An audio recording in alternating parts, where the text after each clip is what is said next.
Hi, my name is Aaron, and I have a testimony of what Awesome King Jesus does and how he brings people from near death to life. To make it quick and just give it to you, I go to the Chick-fil-A openings where whenever they open a new Chick-fil-A, 100 people stay on the parking lot for 24 hours and they camp out and they tent there. And if you're able to make it and not leave the parking lot, then you get Chick-fil-A for a year. So it's a really cool deal. And so I've done a couple of them up here in the Denver area. And so one time when we were doing that in June, we just really love, when I say we, me and a group of people, specifically from New Life Church and Charis Bible College out here in Colorado Springs, and we just love people, and that looks like a lot of different things: encouraging words, healing, affirmation, and in this particular sense, we wanted to honor the whole Chick-fil-A staff that had been putting this on for us. And so we literally wrote a song, put chords to it, and then we had them all sit down on a chair, and we basically sung it to them, honored them, and the DJ gave us the mic, so we were able to do it over the speakers and everything, so in front of all 150 plus people, and we really honored them. We just loved them, and we sang to them, and we just told them how awesome they were. And so what happened was, one of the ladies that we had come to be friends came up to me with tears in her eyes, and she was really crying. Like, she was so touched and moved, and she started to tell me her story, what had happened, and she said, I didn't know I could laugh today. I didn't think it was possible, because I was planning on getting on a plane tomorrow to go to a funeral for my brother-in-law, because he's almost dead, to be honest.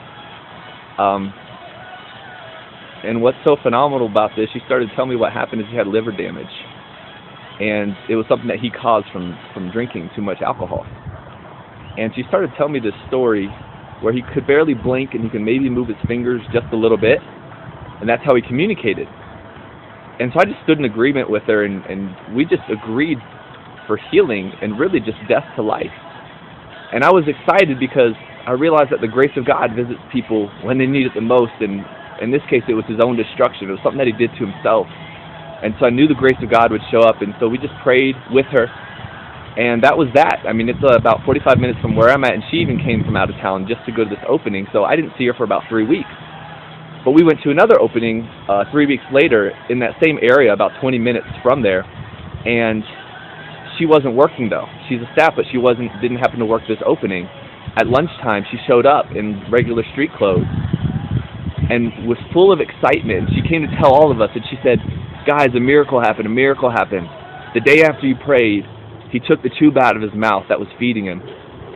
And then just yesterday, in other words, the day before she saw us, he was released from the hospital and went to another state to get some speech therapy. And I almost had to shake my head again. I was like, wait. He couldn't even move his eyes or his fingers, and now he needs some speech therapy? In other words, he's probably talking. And that's what it sounded like. And she was really excited. She just kept telling us over and over that it's a miracle, it's a miracle, it's a miracle. And that just shows the love of Jesus and also the power of Jesus and the grace of God to really reach into somebody's life and pull them out. And we were far away. You know, it was people that agreed in a distance, and then it happens in a man the next day. And so that's just the power of God. I want to share that with you. And that can happen for you, can happen for your family members, because that's what she was standing in the gap for, was a family member.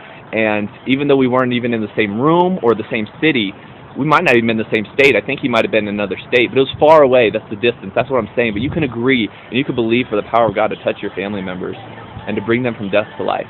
Not even just physically, but if there's other things going on with them.